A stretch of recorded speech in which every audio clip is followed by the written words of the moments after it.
All right, everybody, Bootsy Greenwood here, and I wanted to talk a little bit more about these ideas, specifically the first one, which is function, because there's, of course, going to be some nuance here. I was talking about in the last video how, yoga is about your discipline, and if you meditate, then that's not necessarily going to heal you in the function. And I want to make a little bit of a distinction there, okay? These things, they do overlap. I'm speaking in black and whites right now, okay? So, for instance, for most of us, meditation is going to be excellent for our function, okay? It helps us tune our attention and pay attention and block things out and do some things like that. Now, for a meditation teacher, that's going to be their flow.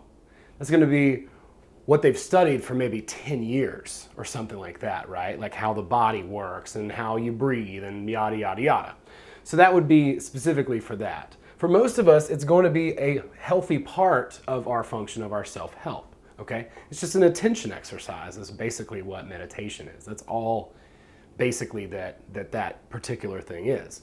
Now, that can help us get into other states, but I want to talk about some other things here, and then just in the function column. Okay, I have here healing.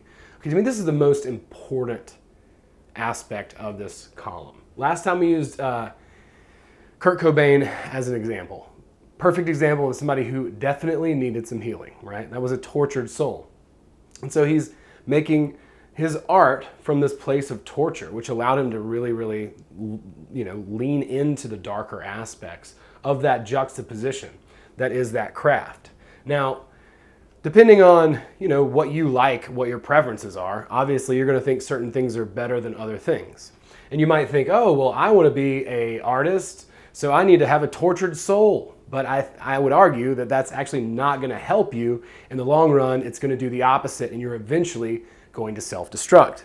Because if we don't take care of things here, then we wind up like Kurt Cobain, who completely lost it and shot his own head off. Okay, so we want to avoid that fate. That's probably not the best.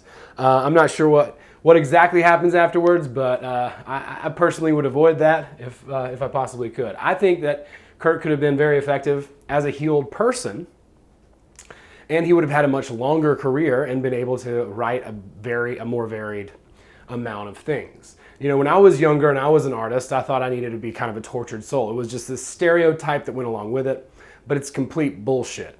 Basically, if you can access, deeper parts of yourself and you're more integrated, then you're going to have a better, more healthy worldview, and you're going to have better access to the field of knowledge or the space of variations or the dream world or all of the things that we're grabbing from, okay? I'll go into detail a little bit next video about the creative process.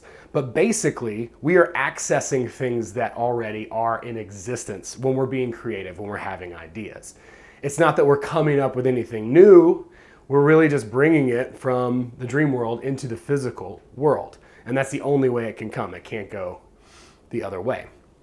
So in doing so, it's really important for us, I think, to heal. And here's why.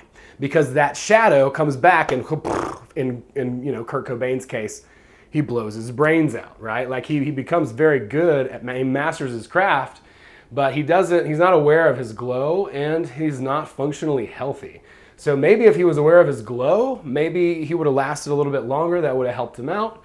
But ultimately, he was not healed. And so his shadow comes and whap, balances everything out. Because he's playing here with these poles so much. And he's leaning so hard into the dark part. Ultimately, that's got to resolve. And unfortunately, he had a very tragic fate, okay? So we want to avoid that. We want to work on our trauma, and what the specific function column is really about that. So release exercises, which I will find a way to link and put in the bottom of this video, that can help you identify some of the things that are happening in your subconscious mind or in your heart that have been beat upon us throughout our social existence, right? Like we're all victims of the social structure in a way, right? Like we're all influenced by the greater, hive mind. That's a hard one. So we have some things to heal from. Everybody does. Some have deeper traumas than others, but everyone has those traumas. And so release exercises are really, really good for that. They can teach you how to put yourself in a state that's basically like a self-hypnosis state. Relax, identify things and find the memories that are triggering, and then go deeper and deeper and deeper, and then ultimately purge them out. Because your subconscious mind, your heart, doesn't want traumas, right? It doesn't want those negative imprints like we've talked about in the Robert Anton Wilson stuff. In those early imprints of our lives, we want to go back through and meta-program that, and that's basically what release exercises can do. Other things that can help with that are hypnosis tapes and binaural beats, as well as prayer and just forgiveness. Okay, so that forgiveness one is really big.